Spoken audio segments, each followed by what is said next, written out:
السلام علیکم. محمد رضا صدیق اپنے پروگرام پولیٹیکل ڈائریز کے ساتھ حاضر خدمت ہے. 27 فروری 2025 اور جمعرات کا دن ہے.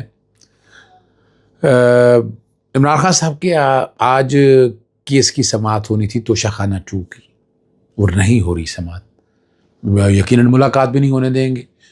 توشہ خانہ 2 ہے کیا، ذرا اس پہ تفصیلات ہوگی. اور جو ولسن نے اپنا حالیہ ٹویٹ ایسا کیا کیا ہے کہ جیسے بڑی مرچیں لگی ہوئی ہیں، بہت سی مصیبت پڑی ہوئی ہے. اور کیا الیکشن کے اندر جو دھاندلی اور دھاندلے ہوئے ہیں وہ کسی منطقی انجام کی طرف پہنچ پائیں گے؟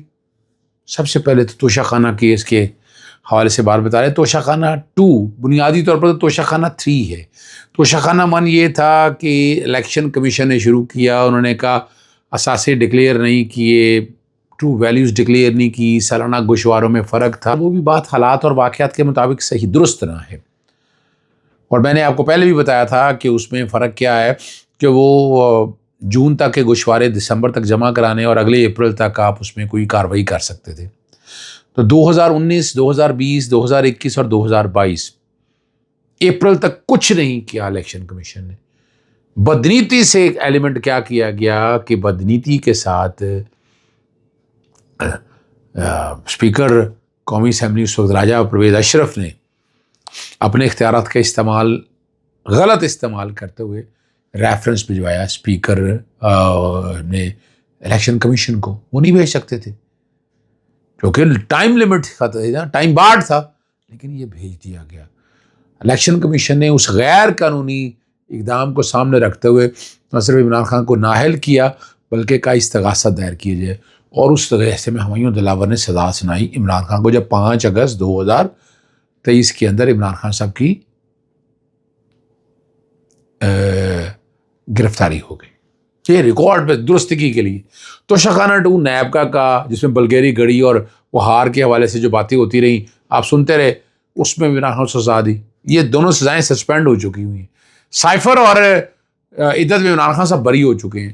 پھر ایک بڑا انوکھا کام کیا گیا اور اب آ کے جب دیکھا گیا کہ یہ کیس تو تقریباً ختم ہونے والا ہے، جسٹس میاں گل حسن اورنگزیب کے پاس یہ معاملہ تھا تو اس کو لگایا ہی نہیں گیا.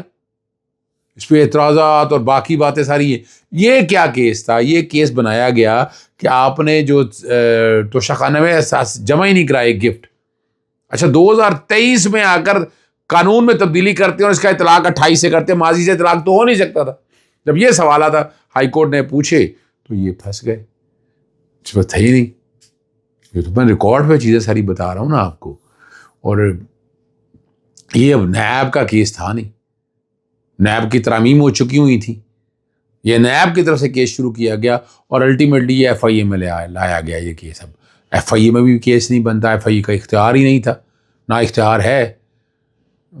اس میں چیلنج کیا گیا اور چیلنج پہلے تو اعتراض لگے، اعتراض کر کے کیس لگا تو کیس لگا دیا گیا نئے جج سے، ان کنفرم جج کے پاس، ایڈیشن جج کے پاس، تاکہ یہ معاملہ وہاں چلے.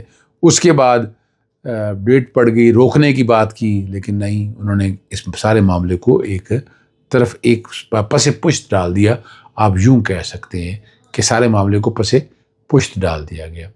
زیادتی یہ ہے اس میں تو یہ چاہیے کہ ہائی کورٹ، یعنی یہ وہ معاملے ہیں جو سیاسی انجینئرنگ کی بنیاد پر ہیں، فوری طور پر ہائی کورٹوں کو اس معاملے میں ٹیک اپ کرنا چاہیے اور اس مسئلے کو ختم کرنا چاہیے.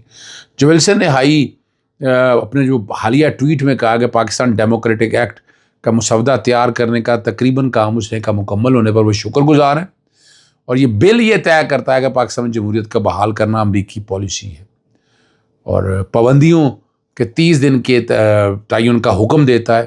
یعنی یہ بات ہو رہی ہے جو بھی سرکاری لوگ، چاہے وہ جرنیل ہوں یا سرکاری ملازمین ہوں، جو اس سارے پروسیس میں ساتھ شامل رہیں اور ان کو ان کے اہل خانہ کو جو ہے نا وہ پھر پابندیوں کا اطلاق ہوگا. یہ اس بل کا مقصد جو ہے وہ نظر آ رہا ہے. آج آپ کو یاد ہے کہ 27 فروری ہے. آپ کو 27 فروری 2019 یاد ہوگا، عمران خان کی حکومت تھی. آپ کو یاد آیا کہ نہیں؟ یاد ہونا چاہیے آپ کو. جب انڈین پائلٹ ابھینندن نے کہا تھا the tea was fantastic. اب سب کو معلوم ہونا چاہیے تب کس کی حکومت تھی؟ عمران خان کی. اور یہی تو فرق ہے. تو لوگ اب سمجھ چکے ہیں چیزیں، بہت سی لوگوں کو سمجھ آ گئی ہے. انڈیا پاکستان ڈائلاگ ہے، کیا حالات ہیں، کیا ہو رہا ہے، کیا نہیں ہو رہا. عمران خان نے اسلاموفوبیا کے اوپر، کشمیر پالیسی کے اوپر، ان ساری ایشوز پہ بات کی. یوکرین والا مسئلہ انہیں لے بیٹھا، یہ بھی ہے. ایبسلوٹلی ناٹ کہنا ان کے گلے پڑ گیا، لیکن پھر بھی ان کی پالیسیز تو اب بھی ہے. پھر 2 سال تو کرونا رہا عمران خان کے 3.5 سال کی حکومت میں. ابھی آپ دیکھ لینا، آج کوئی بات ہو رہی ہے ظلم زیادتی کیا ہو رہا ہے، کرپشن کے انبار لگے ہوئے ہیں، آنکھیں بند ہیں، کوئی نہیں ان میں سے بولتا. کوئی بات تو کرے آ کر، سچ تو بتائے قوم کے سامنے. ایک ایک چیز سچی سامنے رکھے تو پتہ چلے نا.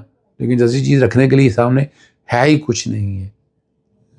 تاریخ کے طویل ترین اشتہارات میں پنجاب حکومت نے صحافیوں پر اربوں کی نوازشات کی ہیں، اور تفصیلات کچھ سامنے جو آ سکی ہے وہ آپ کے سامنے ہے کہ بجٹ میں پریس کلبز کو گرانٹ دینے کے لیے 150 ملین مختص کیے گئے.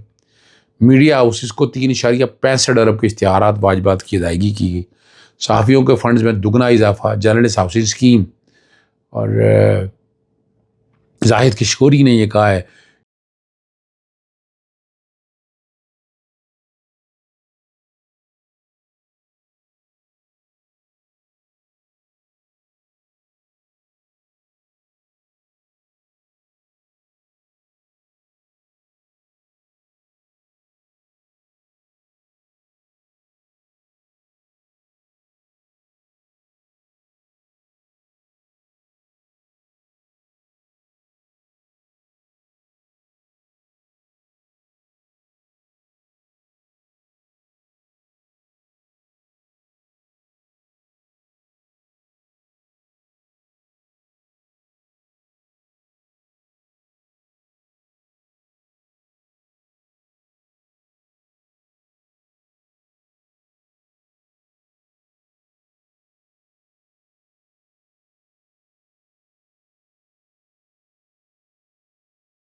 یہاں تو سڑکوں پہ رنگ بہہ گیا، میک اپ کا رنگ چلتا رہا، ہارس اینڈ کیٹل شو آ گیا یہاں پر، اخباروں کو اشتہار بک گئے، بڑے بڑے ٹیب، بڑے بڑے ٹھیکے چلے گئے.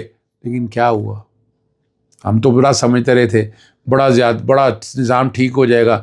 کہاں نظام ٹھیک ہوگا؟ کون ہے ان کو پوچھنے والا؟ ان کو کوئی پوچھنے والا نہیں.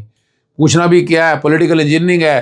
تھوڑی دیر کے لیے باہر گئے، بعد میں واپس آ گئے، صاف ہر چیز دھوئی گئی، ہر چیز صاف ہو گئی. یہ ایک روٹین آپ دیکھتے آئے ہیں. اب الیکشن کمیشن کیا واقعی سیریس ہے بلدیاتی الیکشن کرانے کے حوالے سے؟ گرجا برسا تو بہت ہے، اور قانون سازی مکمل فوری طور پر کرنے کا حکم دیا ہے. سکندر سلطان آجانا کہ آئین کے تحت الیکشن کمیشن بلدیاتی انتخابات کرانے کا پابند ہے. بالکل ہے. کتنی دفعہ کرا لیے؟ کب کرا لیے؟ ذرا یہ بھی تو احتساب ہونا چاہیے نا. اور انہوں نے کہا بدقسمتی سے کوئی بھی الیکشن کوئی بھی صوبائی حکومت انتخابات کرانے کے لیے تیار نہیں ہے. 3 صوبوں اور کنٹونوں میں جدوجہد کے بعد وہ کہہ رہے ہیں جی ہم نے الیکشن کرائے. اور چیف الیکشن کمیشن نے کہا کہ صوبائی حکومتیں قانون میں ترمیم کر کے انتخابات ملتوی کر دیتی ہیں. اور سیکرٹری الیکشن کا کہنا تھا کہ پنجاب میں 5 بار انتخابی قوانین تبدیل کیے گئے، اور الیکشن کمیشن 3 بار حلقہ بندیاں تبدیل کر چکا ہے. 2 بار اپنا الیکٹرول گروپس کی فہرست سازی ہوئی. پنجاب میں بلدیاتی انتخاب کا انعقاد جو ہے نا وہ ممکن ہی نہ ہو سکا. یہ ریکارڈ کے اوپر چیزیں ساری ہیں، آپ کے سامنے یہ یاد رکھیے گا. اور پشتون خواہ عوامی ملی پارٹی کے سربراہ محمود خانہ جزئی کا کہنا ہے کہ پاکستان کے خفیہ ادارے خود لوگوں کو کرپٹ کرتے ہیں، ان کی فائلیں بناتے ہیں اور ان کے ہاتھ میں پھر اقتدار دیتے ہیں. یہ اتنی بڑی بات کی ہے انہوں نے. تو یہ جو کرپٹ لوگ ہیں، کرپٹ لوگوں کو پھر پوچھنے والا کون ہے؟ جب میں پہلے بات کہی ہے، یہ جواب تو میرے پاس بھی نہیں ہے، شاید آپ کے پاس ہو. اگر آپ کے پاس ہے ضرور دیجیے گا. اجازت چاہتا ہوں. السلام علیکم. اللہ حافظ. پاکستان زندہ باد.